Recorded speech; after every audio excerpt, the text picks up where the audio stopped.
me because I see some new faces. My name is Beth Radow. I'm the president of the Larchmont Mamaroneck League of Women Voters. Thank you very much for coming this morning, taking time out of your day to be here. Before we get started, I want to make some important announcements on the League's behalf. We've been doing some ambitious things this year, and the success of what we're doing really is dependent upon community involvement. We are very pleased to have Nicole Scheinland be our speaker at our April 12th breakfast. No. And it's going to be at Hampshire Country Club. For those of you who don't know, Nicole Scheinland has the distinction of being Judge Judy's daughter. And she is an attorney in her own right, and she, after working in the court system for a while, identified some real failures on the part of our young people and established her honor mentoring. And she works, I think, with about 40 young women across the county and connects them up with people, I think typically women, to mentor the young women. And these are leaders of tomorrow. And I'm very happy to say that recently I had lunch with her and Sharon Lindsay, who's the Westchester County League president, because we both seem to be doing similar kinds of things at the county level. We are sponsoring a program called Running and Winning, and I know Carolyn Pomerantz on our board has been involved in that. And at the county level, we have a program where we take young women and match them up with our elected officials, such as Nancy and Ann and Judy Myers and Lorraine, and we mentor them on a day program and encourage them to get involved in local politics, state politics, federal politics, what have you. I just am working with someone at the high school for the trash and show that we're going to have this year in connection with our conservation initiative. And she is one of Nicole's mentees, and she was just selected to do the Running and Winning program. So what's really wonderful about what we're doing as a community is that we're all connecting up together. And as the League, I'm very proud that we're trying to work with our young women to try to get them more involved in local politics and also in the workplace. So we have our luncheon on April 12th. We would really love to have people in the community come. You can get our invitation. I'm going to send this around. Go to our website, but this is a really nice invitation if we can send that around. Also, we're having a community yard sale on April 21st. It's going to be at Memorial Park, at the parking lot actually across Memorial Park, which is next to Place Restaurant. And I have here registration forms for that for $25, which is going to go to a tax-deductible fund to help upgrade the ice rink energy system and the renovations. It's tax-deductible. We will be able to sell our stuff, and you can keep your money, or if you feel like you want to donate it, that would be fine too. I think we're going to have some high school students involved. I'm in touch with Solar City. They have the electric car. I think we're going to possibly have an electric car there. We're going to have demonstrations by Solar City. Sheldrake's going to be involved. We've got the Soundettes singing. It's going to be a great community day, so please sign up for a space. And then the trash and show that I mentioned, it's a fashion show with outfits made out of recycled material. We've got the high school students and the middle school students involved, and our elected officials have graciously volunteered to be involved as well. The whole idea of this conservation initiative is for all of us to take a look at what we are consuming in our own lives, to conserve, to save money, hopefully donate some money toward the upgrade of the ice rink, but really also to reduce the amount of greenhouse gases that we're emitting into the environment. And everybody really has a role in this. Happy to answer any questions about that. This is going to be going on throughout the year. I'd like to now introduce Lorraine Walsh, who has been a trustee in the village of Larchmont since 2011. She's been living in the Larchmont community since 1998. Lorraine is running in an uncontested contest for village trustee, which is going to be, the elections are going to be in March. And she'd like to speak to you for a little bit, and then we're going to move over to Gar Associates to talk about the reval. Let me introduce Lorraine.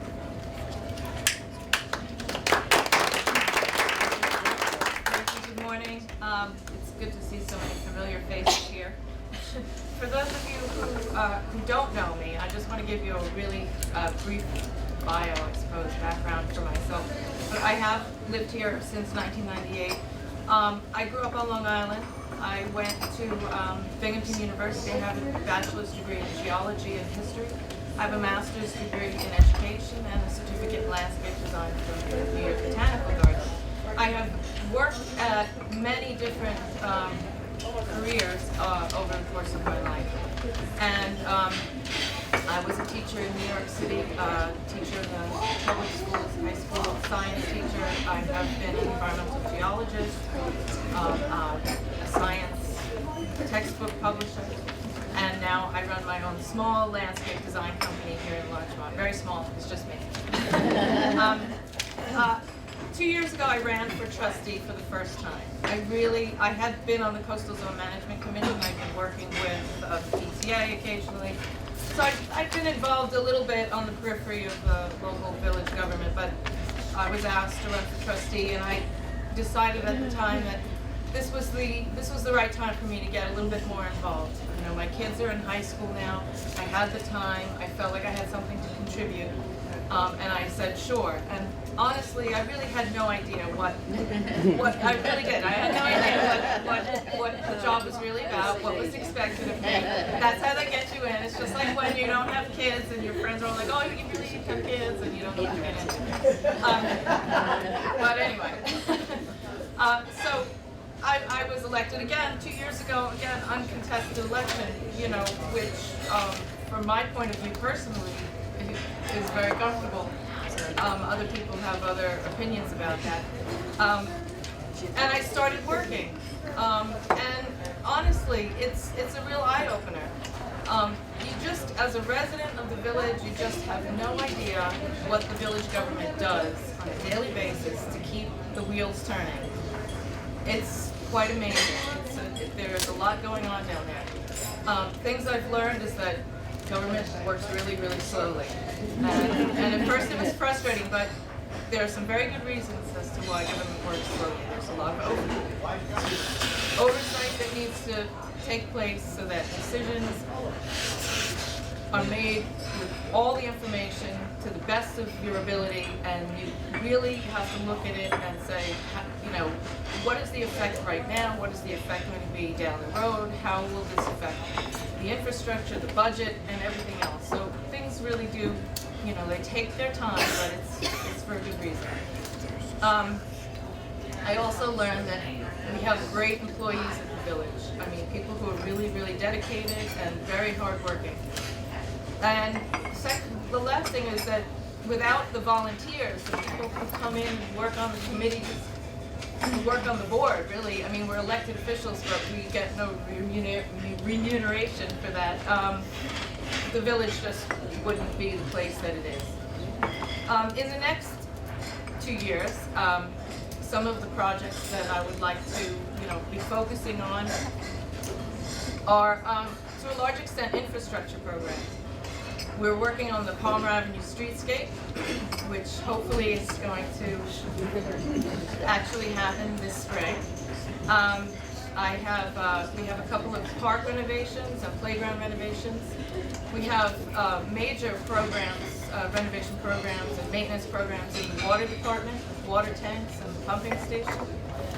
We're planning to replace the water meters in the village so that we can become more efficient at reading water meters remotely, which will also help with the billing cycle. It will also help residents pick up on water leaks much faster than they can right now. And also in the village hall, we're trying to bring ourselves ever so slowly into the 21st century as far as technology is concerned. Getting the systems that we use, the accounting systems, the permitting systems and everything, all computerized and all accessible. And we're also upgrading some of the infrastructure technology inside the village hall. And those are all the things that I'll be looking at over the next 2 years, and I'm sure there'll be a lot more things that will come up. I have to run off, so I won't be here at the end. If anyone has a question that they'd like to put to me now. No. Okay, thank you.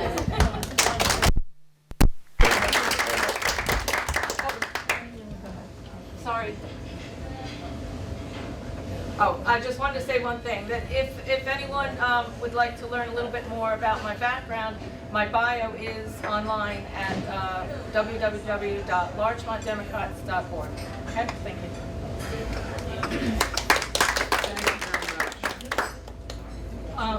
I would like to ask Town Supervisor Nancy Sodson to come up and maybe just say a few words about, to pave the way about the reval, and then we'll have Cindy there from Gar Associates speak to us. Hi, Nancy.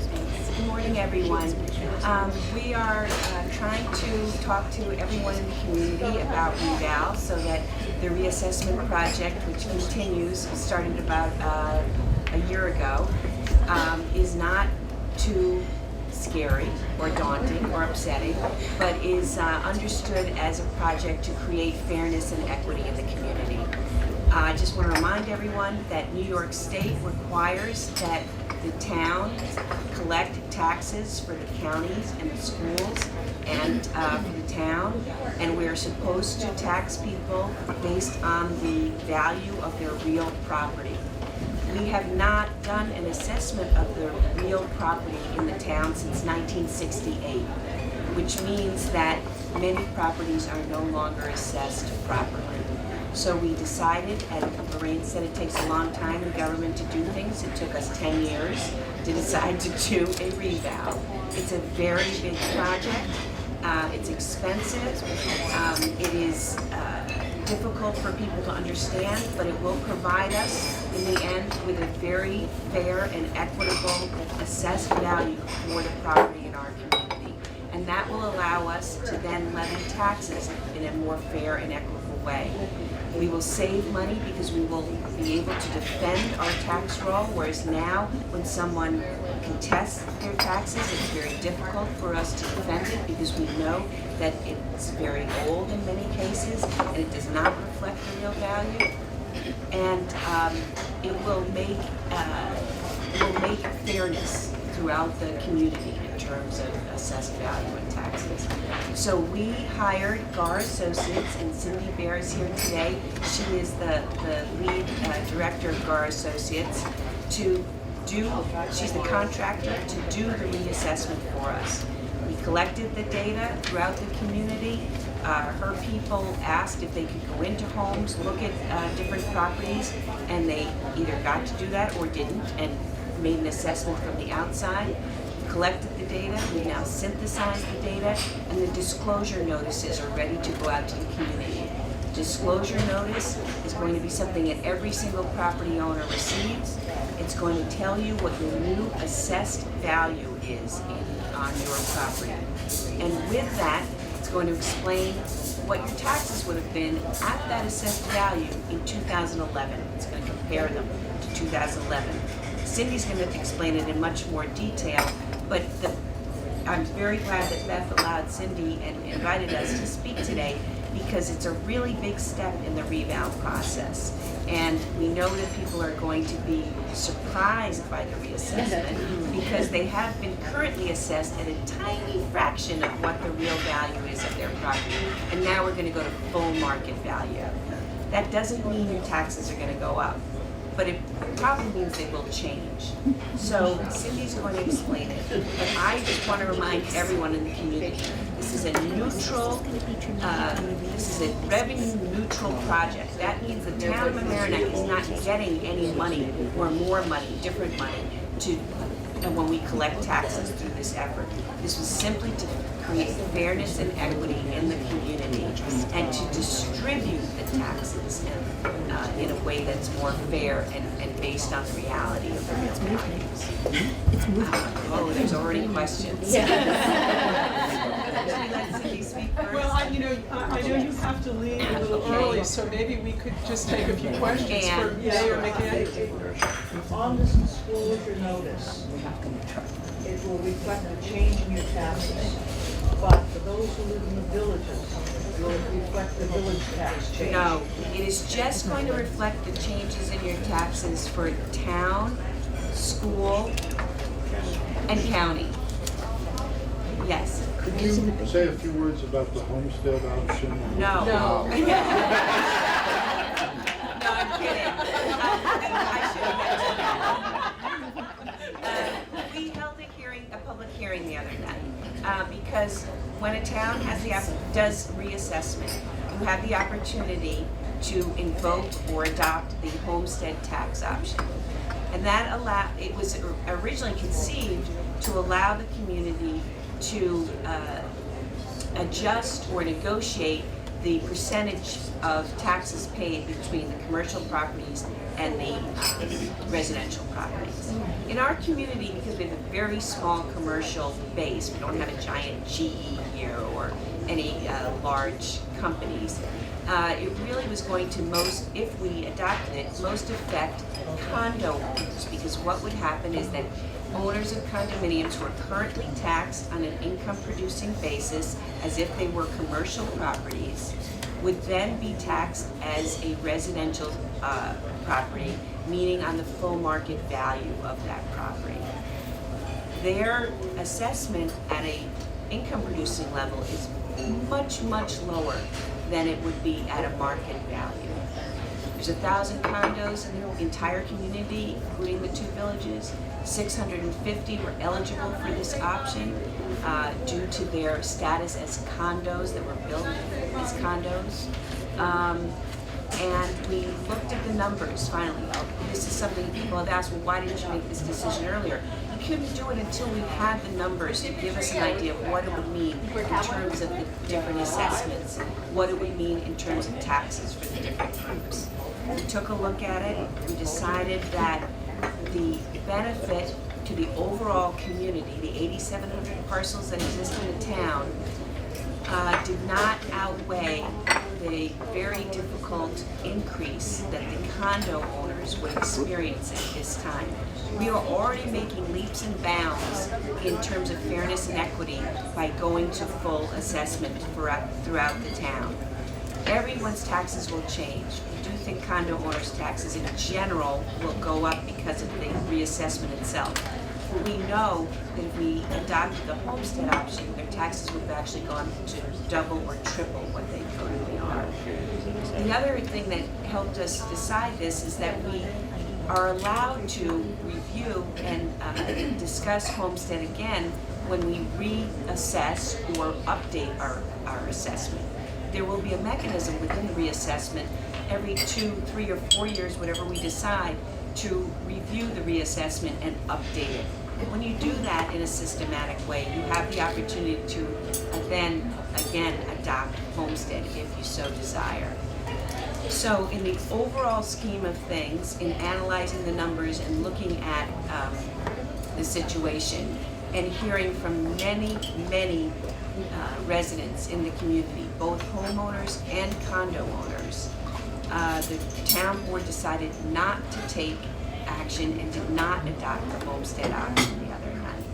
So we had a very lively public hearing on it, and I think it went very well, though. Apparently.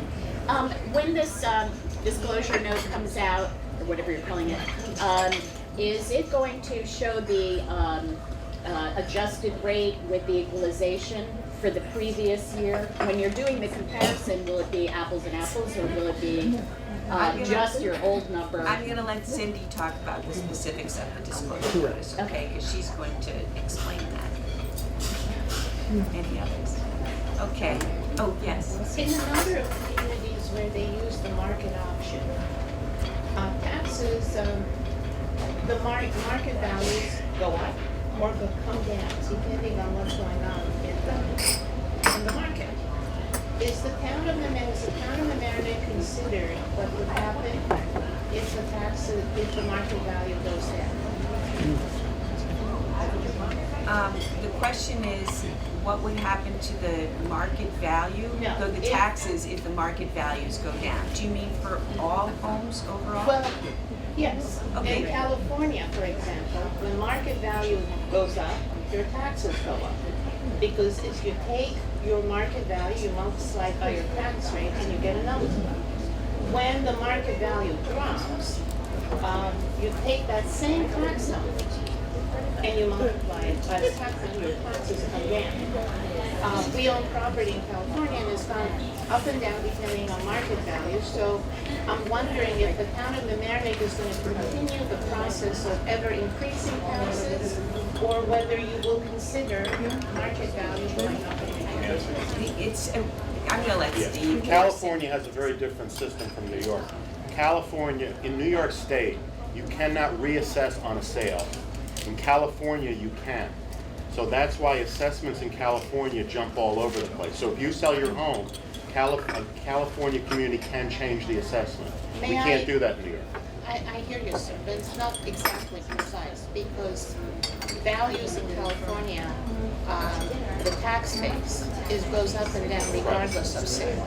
It's a very Well, the different tax situation. depends how you define the tax base. The tax base is the level of assessment. So I'm gonna let Cindy address that because it's a very specific question, a technical question. Okay, so thank you, and I'm very happy that Cindy Bear is here. They've done a great job for the town of Mamaroneck so far in our community, and I think it's going to be very interesting getting all this information in the next few weeks. Thank you, Nancy.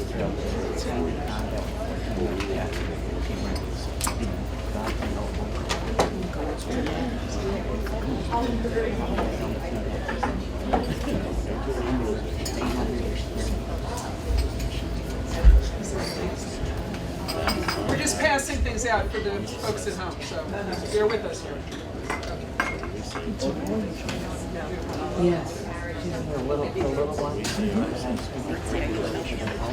While we're passing this out, think about what you're going to be selling at the yard sale.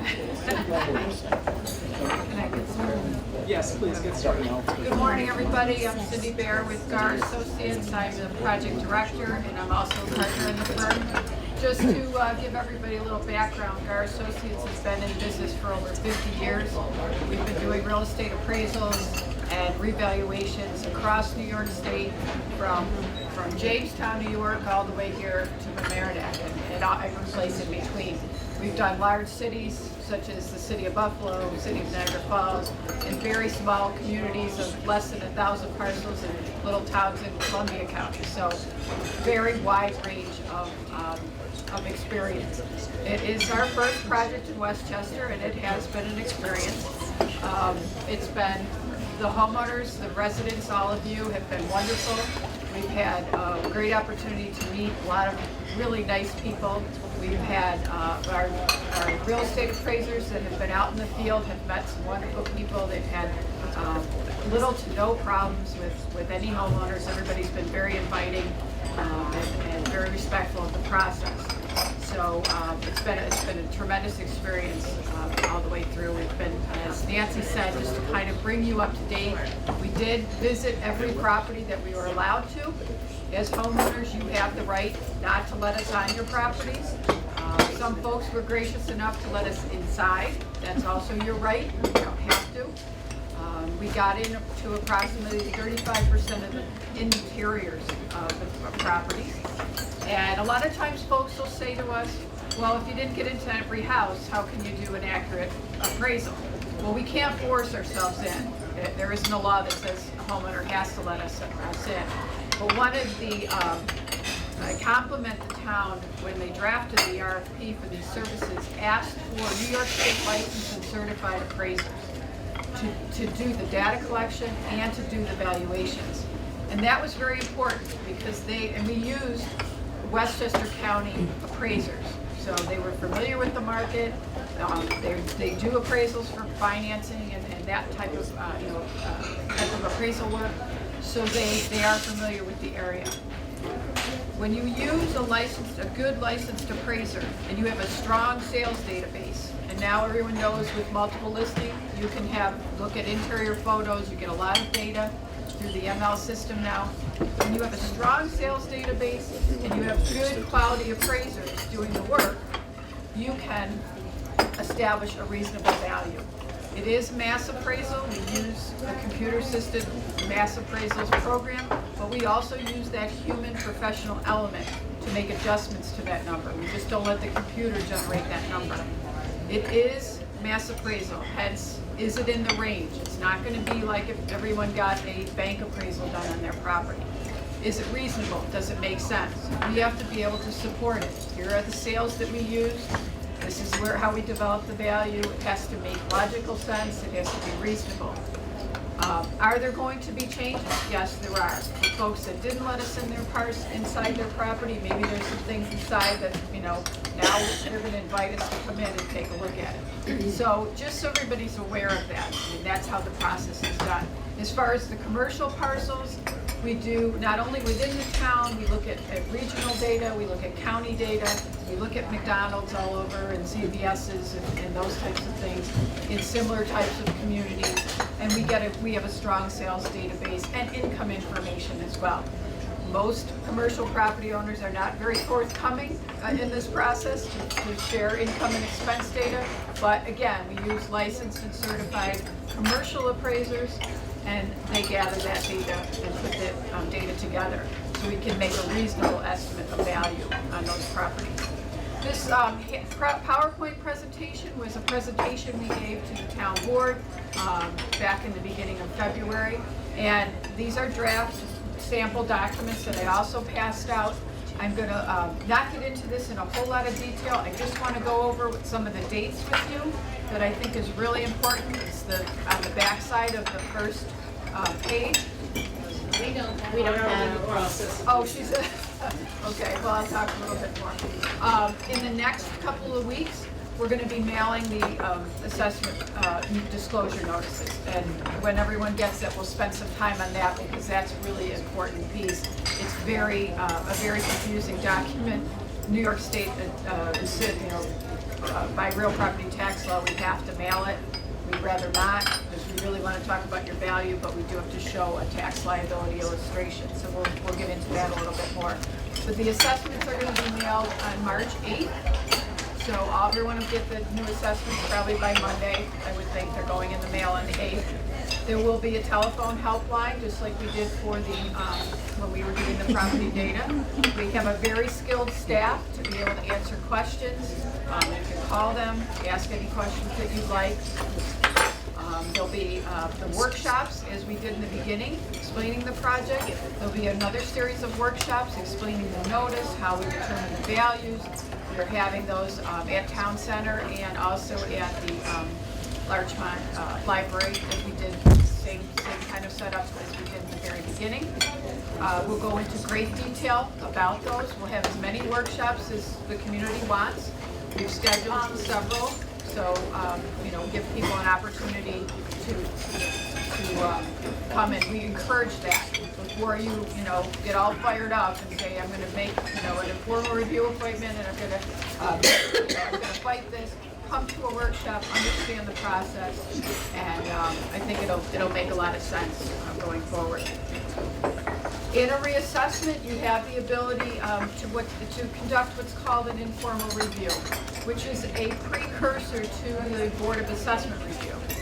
It is a non-adversarial meeting with one of our folks, one of the appraisers that worked on the project. You can sit down, have a discussion about your value, how it was determined. If you don't believe it's accurate, I'll talk about some things that you could bring to that meeting. If you disagree, if you didn't let us on your property or do an interior, you could request that now. Say, I'd like you to come in now and take a look at it. We'd be happy to do that. The goal is to get the right value. And please don't take this the wrong way, but it really doesn't matter to us, in a kind of in quotes, it doesn't matter. We just want to get the right number. We want it to be fair. As Nancy said, this whole process is just to create fair and equitable assessments across the board. It is net revenue neutral, where there's no more additional revenue being generated through this. It's basically a redistribution. Some folks will go up and not be very happy. I'm used to this. I've been doing it 27 years. I think I've heard just about every story. And some folks will go down. I'll never hear from them. Once in a while I get a thank you note. And sometimes I get a refund for all these years? And no refund. We're correcting it going forward. And some folks will kind of stay pretty neutral. They were assessed pretty fairly at that fractional number. Again, as Nancy mentioned as well, that you were all at a very low percentage, 1.74% of market value. So assessments could be $10,000, $20,000, and the real number could be $750,000, $1 million. So everybody's going to see dramatic increases in that number, but the tax rate's going to come down. What you have to remember is, with a larger value tax base wise, dividing the same budget into it, the rate becomes smaller. So now your rates are going to be, they were close to $1,000 per $1,000 of assessed valuation. It's going to be much, much lower. So, obviously keep that in mind when you're going through. So now that you have your handouts, we're going to, as I said, we talked about the workshops, the mailing. These informal reviews will be at Town Center, and we're taking appointments. Obviously, we expect to see quite a few folks. They're about 10 minutes long. Obviously, we have to see people. It's very organized, very structured. You can, at the workshops, there's a forum that you can use to organize your thoughts, organize your information. You don't have to use it, but we encourage folks to bring copies of whatever they'd like to bring. If you had a recent appraisal done, if you've had a work order, or you're doing some renovations and you want us to see that, anything. We can talk about that in more detail, and then you sit down with the appraiser, you talk about the value. If you have questions about your value and just want to have that conversation, you can do that. No decision will be made at that review, because we have to go back. You're asking us to take another look at that value and do some more homework. We may have to inspect the property again. We may have to look at the data that you provided. Our staff will do that. We make a recommendation. All those recommendations go back to your assessor. Susan has to review them. She legally has to sign the roll, so she has to accept or reject our recommendations.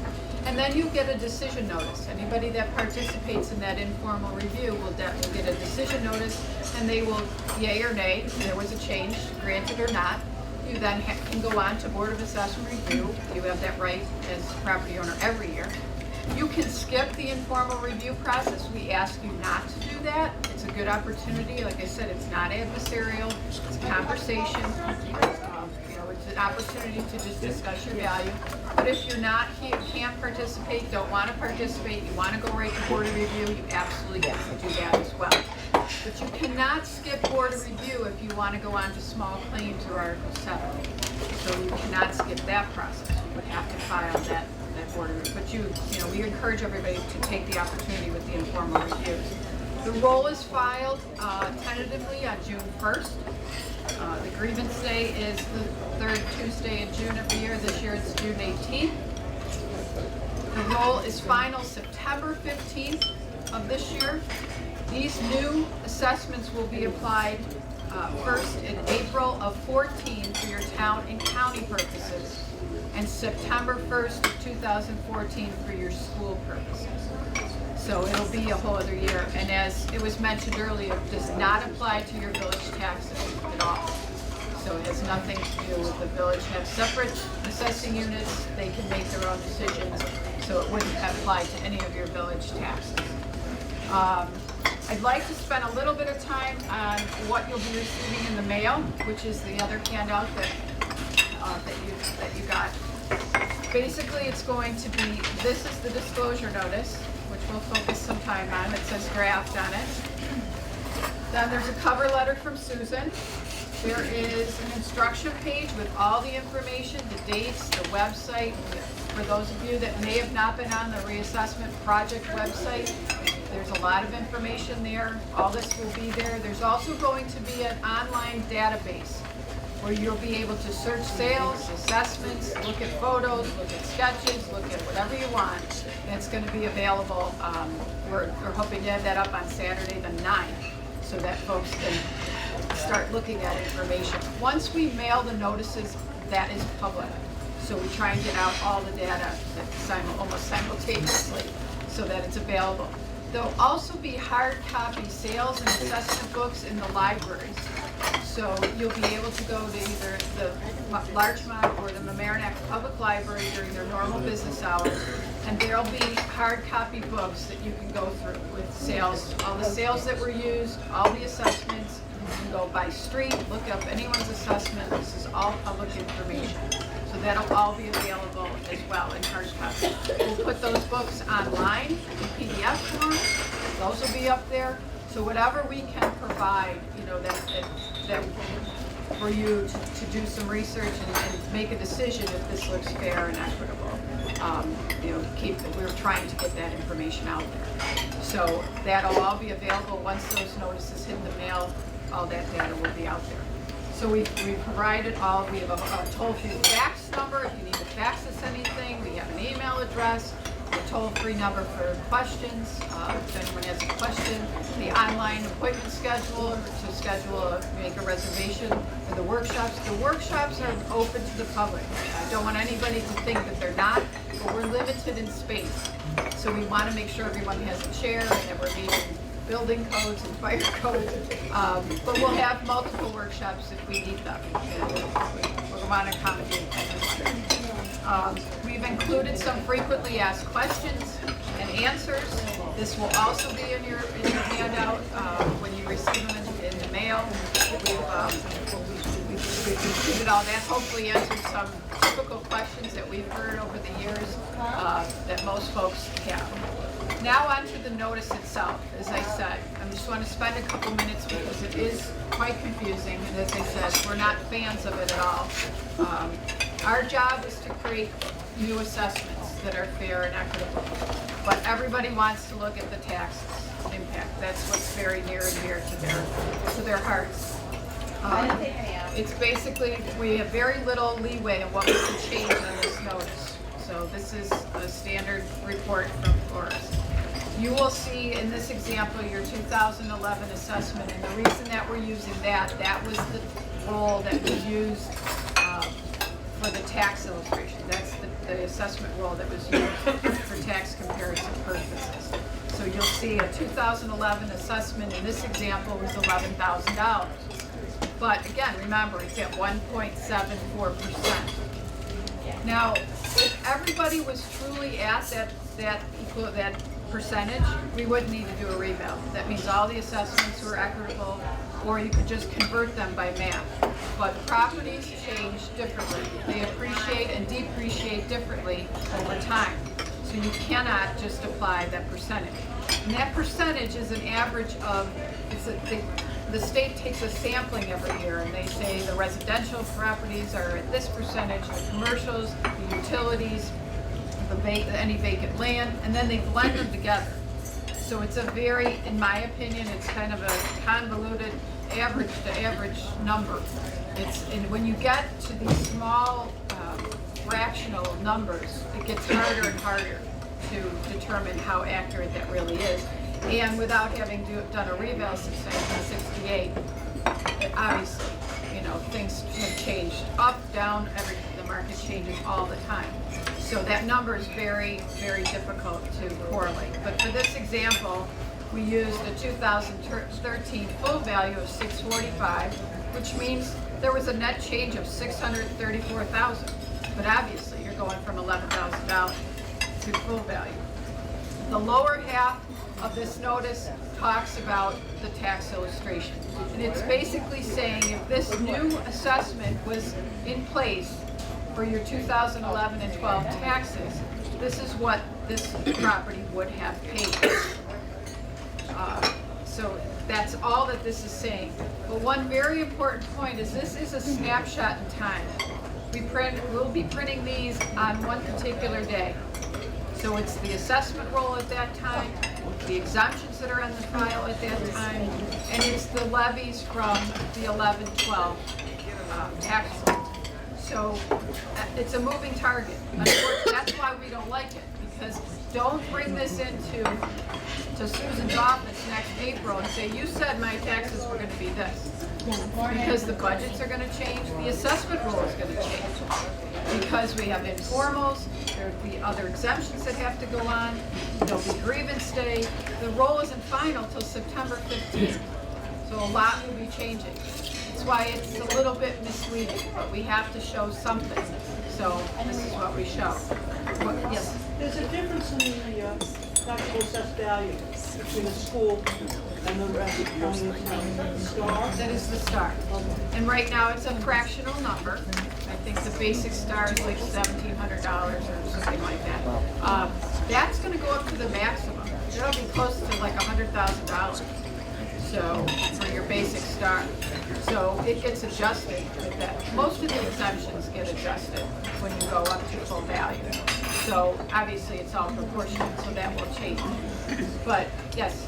Yes, I'm wondering what the logic is in ever doing less than 100%. Why this fraction, ever? It seems like, you know, if your house is worth $500,000, your tax bill should say that rather than a fraction of 500. We agree. The question is, why ever be on a fractional basis? Why not always be on 100? Well, New York State does not have a law that says everybody's got to do this, and they got to keep it at 100. A lot of other states do it, and they have either countywide assessing or even individual towns that say you've got to do it. Connecticut is, I think, every 5 years. You have to do it. It's not, as Nancy said, it's not popular. It's expensive. It's time consuming. It took 10 years to make the decision. So it's not an easy process. Once you get there, and the goal, I believe, for the town and the plan is to keep it up. They don't ever want to do this again. And now the tools are in place. There's a lot of statistical programs. The town now has an electronic sketch. They have all the inventory. They have all the photos. We have aerial imagery that's available. So now the assessor, it's much easier than it used to be to keep these assessment rolls up. And you're absolutely right. It's much easier to understand it. As the market changes, to this question that this lady had previously, as the market goes up and down, we can make those adjustments and make minor adjustments rather than making these huge adjustments and maintain that roll at 100. And it is becoming more popular. And unfortunately, Westchester County has been a little behind the 8 ball in these reassessments. Upstate New York, it's very popular. We help a lot of communities maintain 100. Come in on a consulting basis, just kind of do some analysis. The assessor does the majority of work and the staff, but we kind of help. You're absolutely right. Can you speak about how it may have benefited the upstate communities that are keeping it 100%? So people. Yeah. I think the number one benefit is that you maintain those equitable assessments. Everybody then knows they're only paying their fair share, and they know that we're moving it up or down as the market's changing. So that, I think, is the biggest benefit. You maintain those maximum exemption amounts. You don't have a fluctuation there. And you keep up on all that data. Excuse me, Cindy, I just wanted to say that I have to leave early, and I should have said that earlier when I was speaking, but we not only have Cindy and the expert here, we have Town Administrator Steve Altieri, Councilwoman Abby Katz, and Councilman and Deputy Supervisor Ernie Odierna. So you're in good hands. Yes. I'm just perplexed as to how you come up with this whole scheme, and I guess, let me just ask a couple of questions and then you can wrap it up and explain it back to me. How many years of market value do you look at? Do you consider which elementary school the kids would go to from your house? Do you consider whether or not you border on commercial property? Do you consider what side of the Boston Post Road you're on? The question, it pertains to how do you determine these values? Do you, what's the sales range, the market value range that we use? Do we consider location? What school system? What side of the road you're on? Do you back up to a commercial property? Those things are definitely considered. People buy property based on location, location, location. What school district you're in. Those are very important.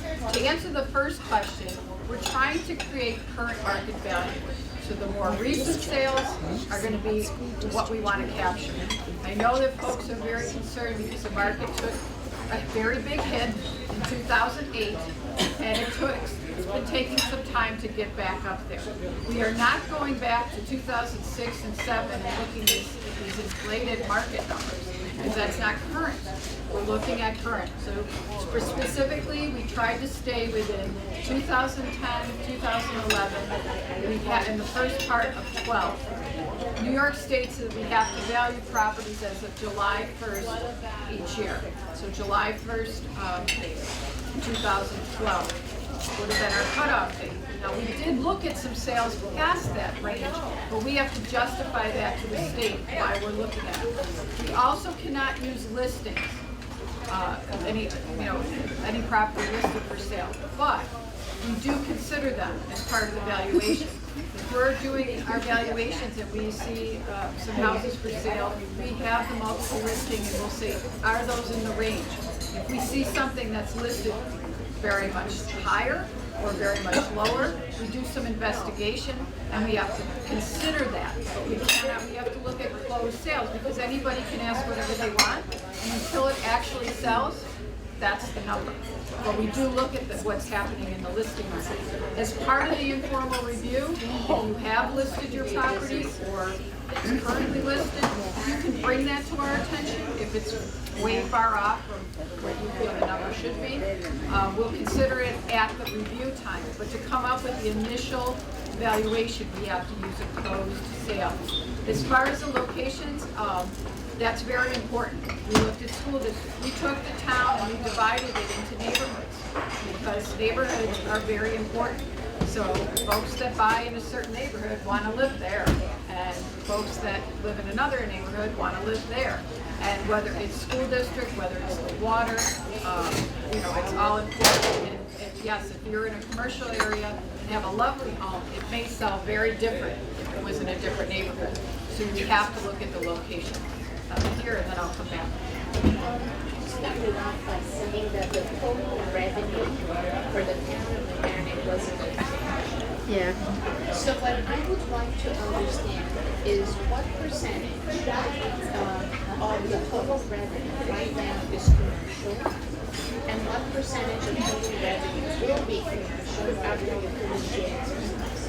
Also, if you could please speak to what percentage of total revenue will be coming from each of the village of Larchmont, the village of Mamaroneck, the town of Mamaroneck, before and after the reassessment. Could you repeat? We need to repeat this for the people. Of course, I would. No, I think we need to do it through a microphone. The question pertained to there's no more additional revenue being generated, but basically how is it split up between commercial and residential properties? What is the percentages? And also between for each of the village of I don't have the village splits on hand right now, and Steve, I don't know if you can address that or not. I'm sure I think the only thing we can address is that we know that before we did the assessment, the base proportions were 82% residential and 18% commercial. When Cindy's company finished the work, the new proportions are, I think, 84-16. So we know the division between commercial and residential, so we can tell you that when you divide the tax base, it's going to be roughly those proportions. But as Cindy said, we don't have the numbers for each of the individual communities at this point.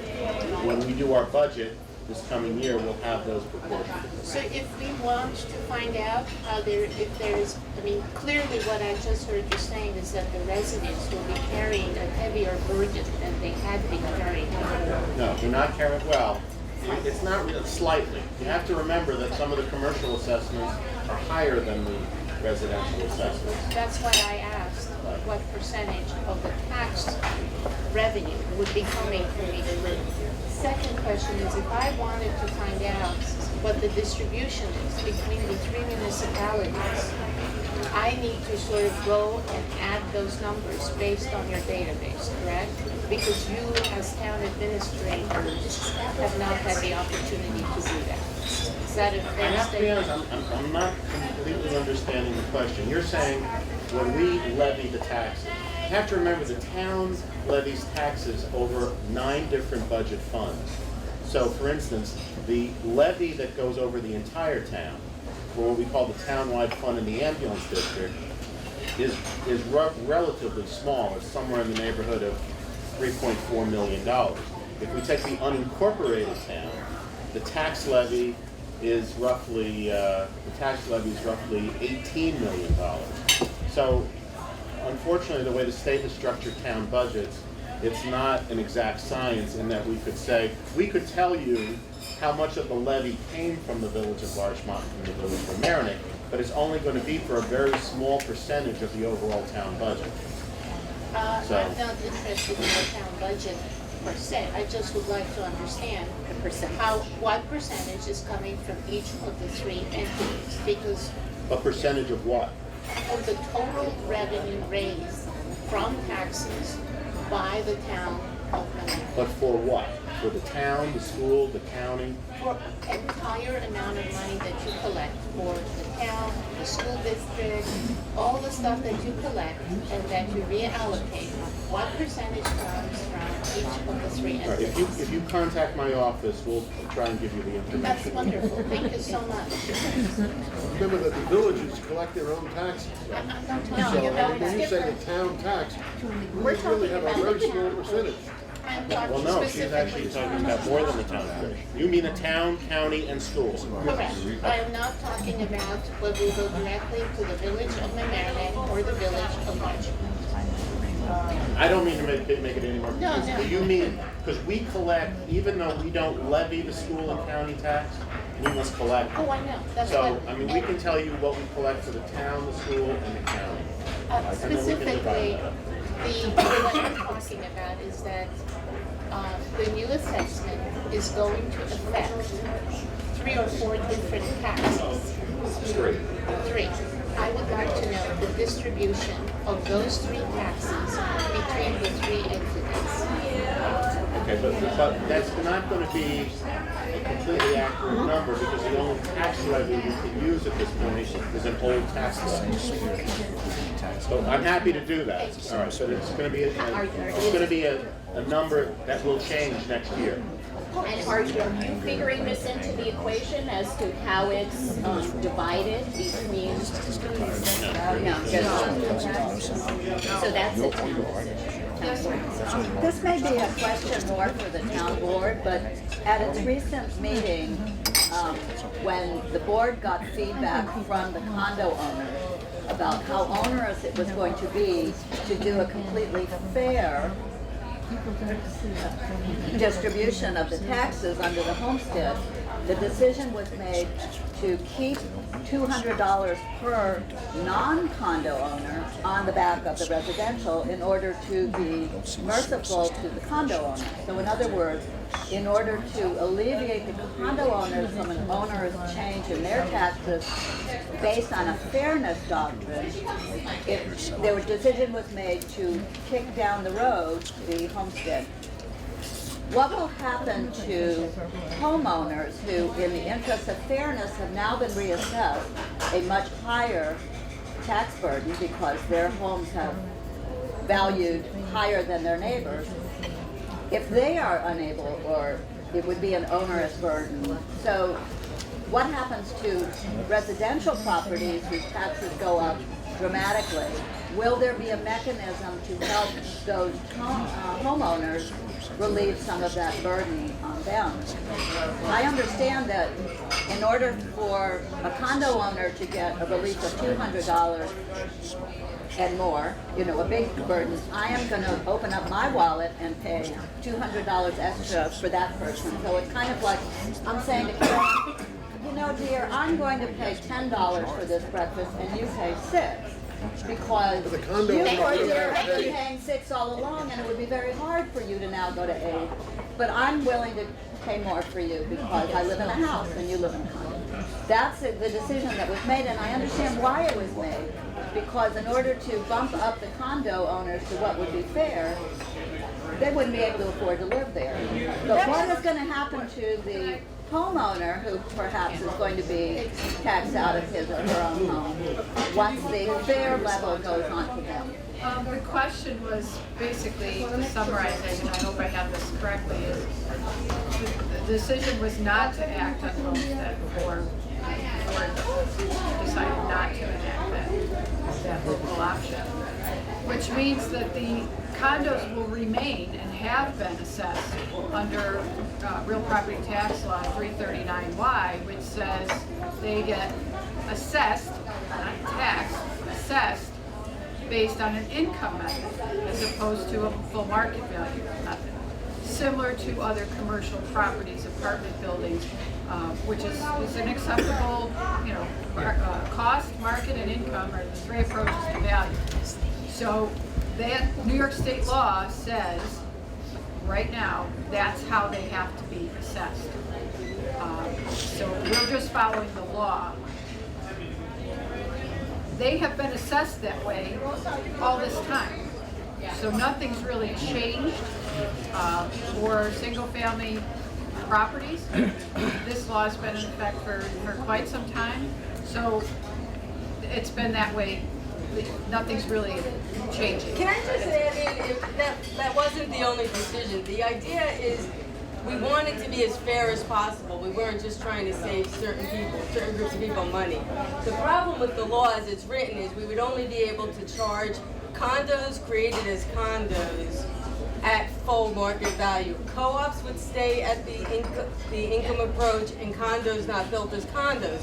So you'd have this class of apartment owners where one group of them would be taxed one way and one group would be taxed another way, and that didn't seem fair. So we figured, let's treat all homeowners fairly, let's treat all apartment owners fairly. There are lots of arguments that can be made. There's also something to be said with maintaining a sense of affordable housing that these apartments provide. You're keeping older people in the community, you're keeping people that may not be using the schools as much, so that may be helping your tax load in another way than that $200 number you're seeing.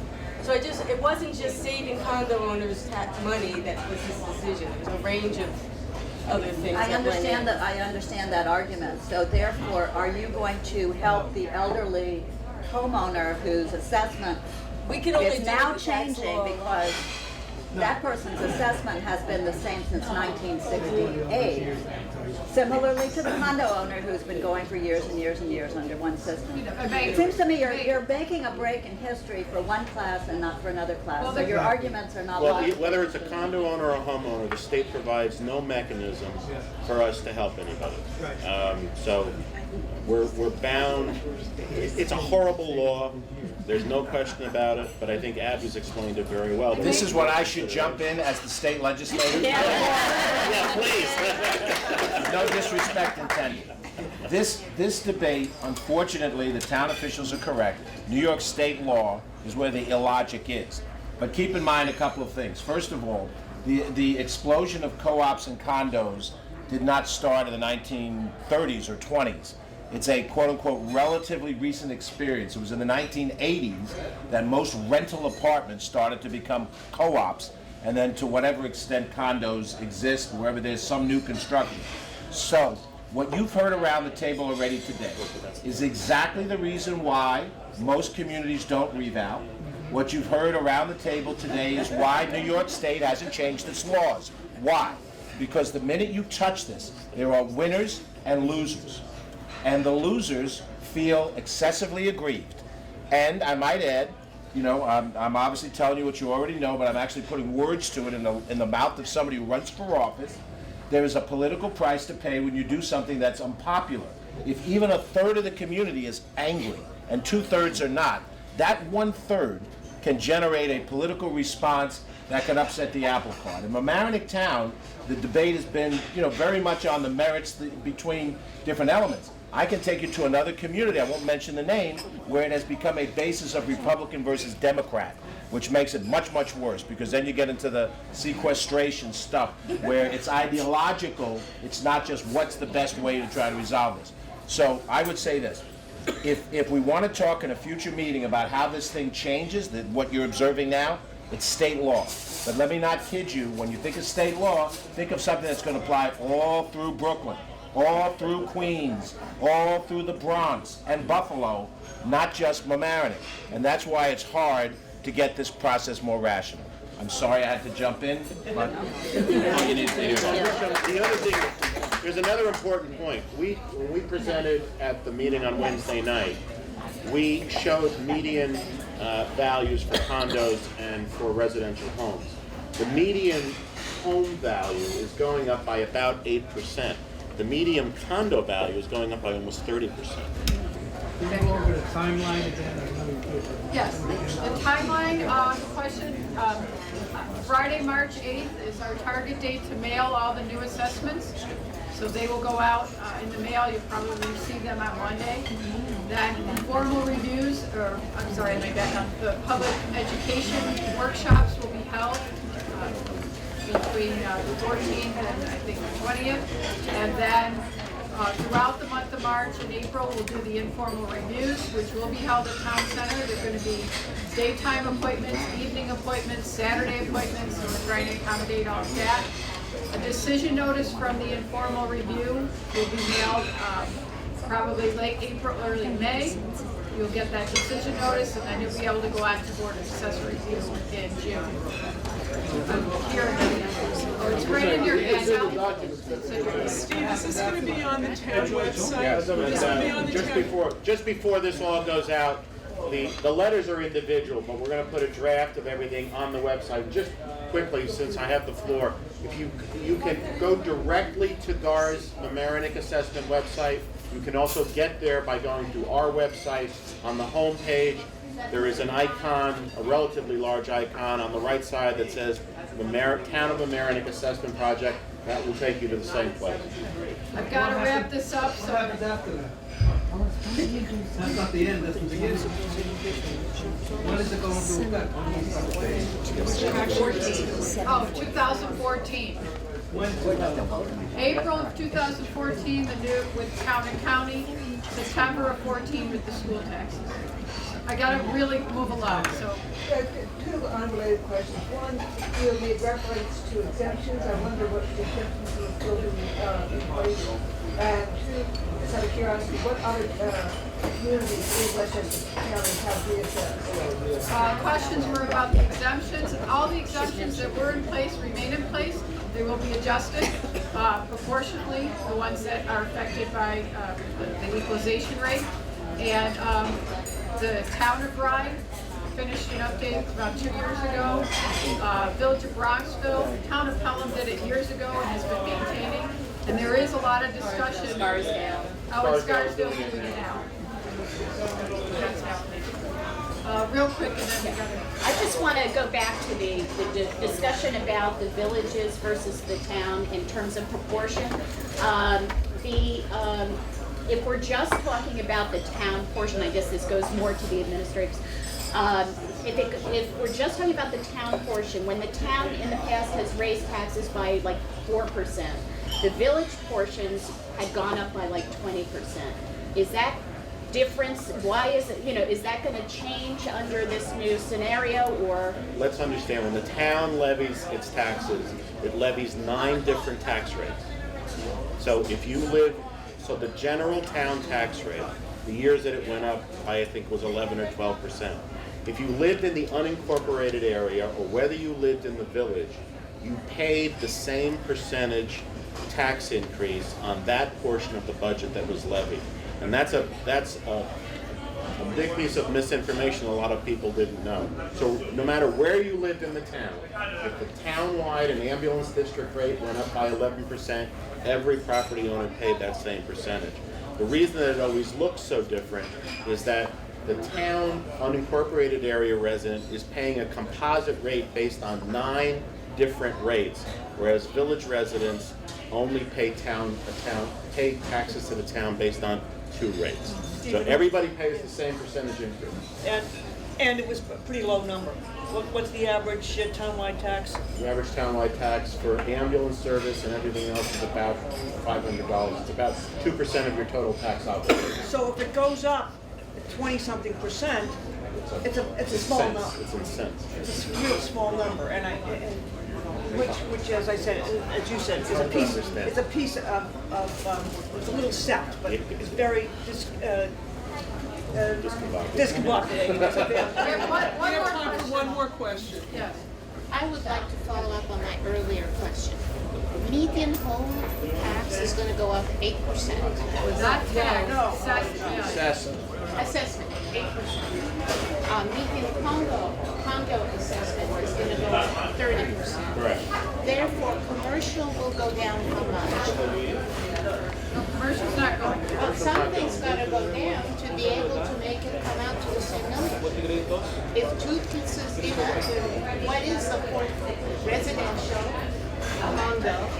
I mean, single family condos, or something else has to give, so the numbers We stay applied those values because when you do a reassessment in a community like the Meriden, which is so overwhelmingly residential, unlike, for instance, Rye Town, which had Portchester, which is much more commercial, those are the numbers that people want us to focus on. The commercial properties, this property, McDonald's, the others that Cindy had mentioned, they don't make up enough of a percentage. So we can't sit here and say to you, this went up, this went down. We can only break it on the base proportions that the state allows us to establish. And those numbers will be available when all of our notices If you've got individual questions, you can take them up, with Steve Altieri, town administrator. He'd be I'm happy going to be in a take high mountain of Mongolia. And we can thank you all very much for coming. This is obviously a very important discussion, and the League of Women Voters wants to continue to be in the discussion. I want to mention just a couple of things. I passed around to a few people this registration form for this yard sale. I want to connect a dot here. We're going to be paying for this energy and renovation upgrade at the Hommocks Ice Rink regardless. It is the largest energy consumer in our community, and it is also a very large source of revenue for our community. It is a treasure in our community. We conceived of this as an opportunity for everyone in the town to start thinking about how we can conserve in our own lives and save money. You can make this contribution through tax-deductible dollars. If everybody over the course of the year made $100 contribution, that's saving on a tank and a half of gas over the course of the year, we could be raising $2.9 million, take care of that upgrade, and we won't be taxed for it. So we're trying to think creatively about how to get through very difficult times in terms of our taxes. We have a registration form for the yard sale. It's going to be a lot of fun. It's going to be in the parking lot across from Memorial Park. And please do join us at our luncheon. You can go to League of Women Voters, lwvlm.org, to pay for your luncheon and also to get the registration form. I also want to say that on May 8th, we're going to have Tom Anderson, who wrote this fine piece of water, speaking at the Mamaroneck Public Library about restoration of the Long Island Sound. This is a multi-billion-dollar asset. We love this asset, and we're not treating it with the love and the dignity that it deserves, and it could be inuring to our financial benefit if we do. We would love to have you come. That'll be, I think it's 7:30 on May 8th. And again, go check the website at the town, and we can put on our website at the League when we're going to be having these meetings for the revaluation. On May 3rd, we're going to have the superintendent of schools speak about the town budget. It's a Friday, May 3rd. I'm sorry, the school budget. He's welcome to talk about the Thank you, Abby. I appreciate it. Speaking about the town budget, and Ina wants to make an announcement. Yeah, I just want to mention something that the County League is doing. On March 13th, at the White Plains Library, there'll be a panel discussion and a slideshow on campaign finance reform on the state level. Laura Bierman who's the State League Executive Director, will be there. Barbara Bartoletti, March 13th, Barbara Bartoletti and Laura Laura Ladd Bierman will be at the White Plains Public Library to talk about campaign finance reform on March 13th, White Plains Public Library. Right, and the second event a week later at New Rochelle City Hall, the County League, the New Rochelle League will do a reassessment panel discussion. You may or may not be into that because you're farther ahead than You know we what, do. check our website and we will put on our website what the New Rochelle League is doing at the public library a week later. I think it's not going to translate necessarily on TV, so if people check League of Women Voters, lwvlm.org, you can get the update. Thank you very much.